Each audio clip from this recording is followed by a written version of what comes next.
Baik, Assalamualaikum warahmatullahi wabarakatuh. Perkenalkan, kami dari kelompok 11, saya Muhammad Alfaitinov, dan rekan saya. Regidia Elsa. Pada kesempatan kali ini, kami akan mempresentasikan tugas 4 dari mata kuliah pemodelan simulasi dan optimasi dengan judul yaitu pemodelan pergerakan saham menggunakan metode binomial random walk. Kita langsung masuk ke pendahuluan. Dalam tugas besar kali ini, kami menggunakan metode random walk untuk memodelkan pergerakan saham dari 4 sektor berbeda. Metode ini menyatakan bahwa perubahan harga saham bersifat acak dan tidak dapat diprediksi secara langsung dari pergerakan sebelumnya. Beberapa rumusan masalah yang kami bawakan dalam tugas 4 kali ini adalah bagaimana peluang naik dan turun harga saham dapat dimodalkan menggunakan metode binomial random walk. Yang kedua, seberapa akurat metode ini dalam merepresentasikan pergerakan harga saham. Yang ketiga, faktor eksternal apa saja yang mempengaruhi pergerakan harga saham dan bagaimana dampaknya terhadap metode yang dihasilkan. Tentunya, dengan rumusan masa tersebut kami mempunyai tujuan. Yang pertama, menganalisis penerapan metode random walk ini. Yang kedua, mengevaluasi tingkat kecocokan metode ini terhadap data historis harga saham. Yang ketiga, mengidentifikasi dan mengevaluasi pengaruh faktor eksternal terhadap akurasi model pergerakan harga saham. Selanjutnya, boleh Regi. Selanjutnya untuk pemodelan simulasi random walk ini kami menggunakan mengambil data dari 4 sektor saham berbeda, yaitu yang pertama kesehatan, yaitu saham untuk perusahaan Kalbe Farma, keuangan dari Bank Sentral Asia, pertanian Astra Agro Lestari, dan pertambangan Vale Indonesia. Selanjutnya, nah eh, sebelum masuk ke dalam analisis kami dan pemodelan ini, eh, kita perlu mengetahui terlebih dahulu apa itu metode binomial random walk. Metode ini merupakan yang digunakan untuk memodelkan pergerakan saham dengan asumsi pergerakan harga saham itu bersifat acak dan yang return hariannya mengikuti distribusi normal dengan rata-rata yang disebut drift dan standar deviasi yang disebut dengan volatilitas. Selanjutnya, nah, adapun parameter yang digunakan yaitu yang pertama adalah volatilitas yang dihitung dari data historis harga saham. Nah, volatilitas ini dibagi jika nilainya lebih kecil dari 0,2, maka harga saham cenderung akan digolongkan stabil. Sedangkan untuk 0,2 sampai 0,5, harga saham memiliki fluktuasi moderat. Dan yang paling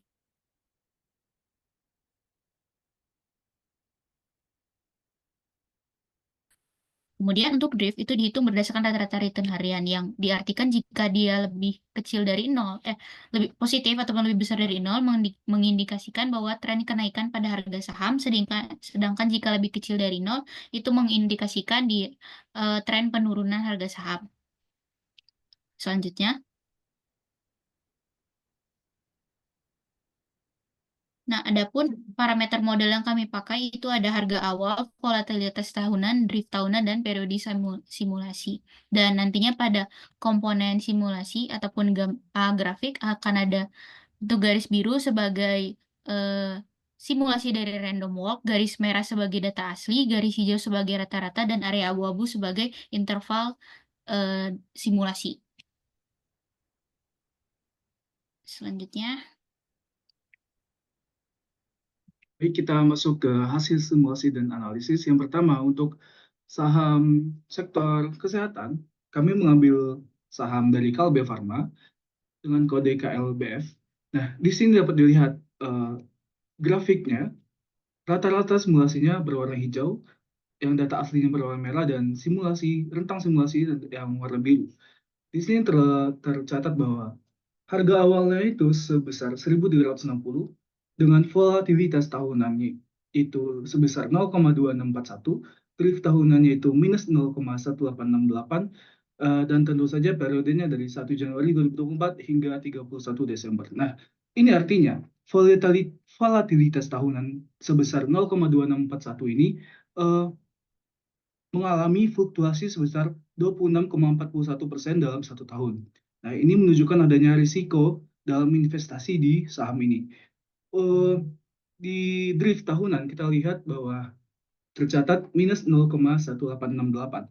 Ini artinya bahwa saham Kalbe Farma ini memiliki kecenderungan turun rata-rata 18,68% per tahun.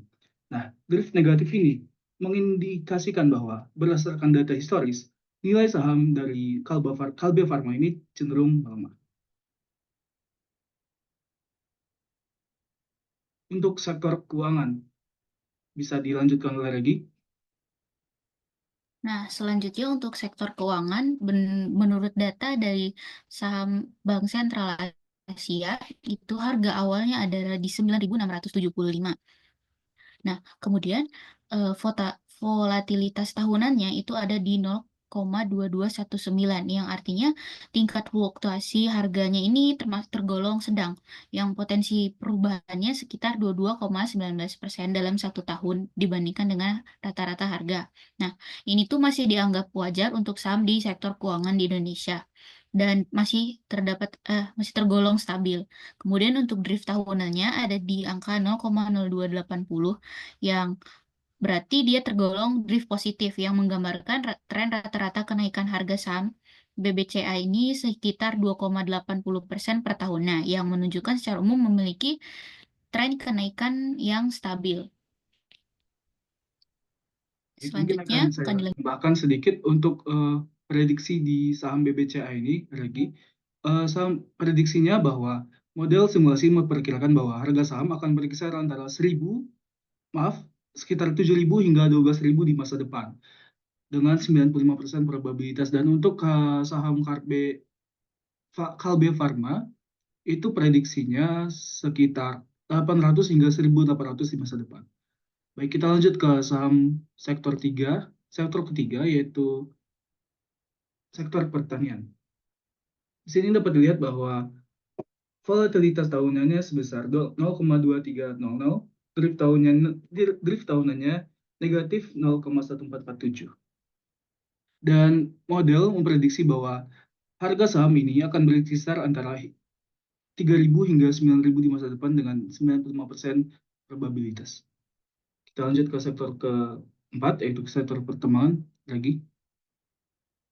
Nah, untuk sektor pertambangan dari perusahaan Vale Indonesia itu harga awalnya ada di 3.620 dengan volatilitas tahunan itu 0,3857. Nah, ini tuh tergolong cukup tinggi yang menunjukkan bahwa sahamnya ini memiliki tingkat fluktuasi harga yang signifikan dengan potensi perubahan sekitar 38,57% dalam satu tahun.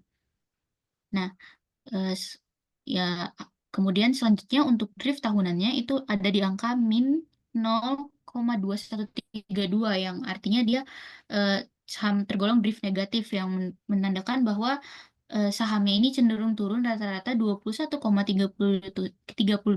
berdasarkan data historis yang biasa disebabkan oleh berbagai faktor eksternal seperti penurunan harga nikel atau ketidakpastian pasar global serta kebijakan ekspor. Nah, dan dari sini kita bisa lihat model itu memprediksi bahwa rentang harganya itu nantinya akan ada di 2.000 maaf hingga 6.000. Oke, selanjutnya.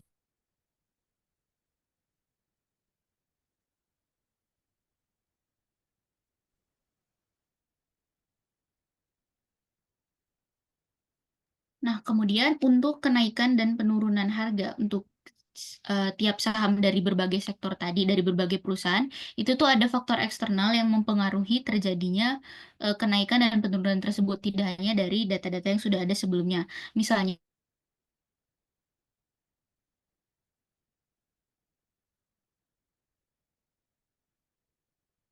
suku bunga dan kebijakan moneter. Untuk pertanian itu berpengaruh perubahan cuaca dan harga CPO serta kebijakan ekspor. Sedangkan untuk pertambangan ada pengaruh harga komoditas global yaitu misalnya nikel, kemudian regulasi ekspor dan permintaan kendaraan listrik. Nah,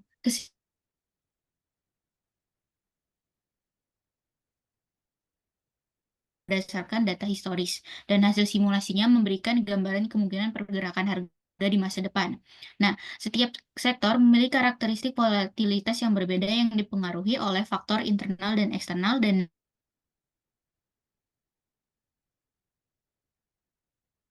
itu juga sangat mempengaruhi hasil simulasi. Itu saja yang dapat kami sampaikan dalam presentasi tugas keempat dalam mata kuliah pemodelan simulasi dan optimasi kali ini. Bila terdapat kesalahan penyebutan, kata, ataupun penyampaian, kami mohon maaf. Terima kasih. Wassalamualaikum warahmatullahi wabarakatuh.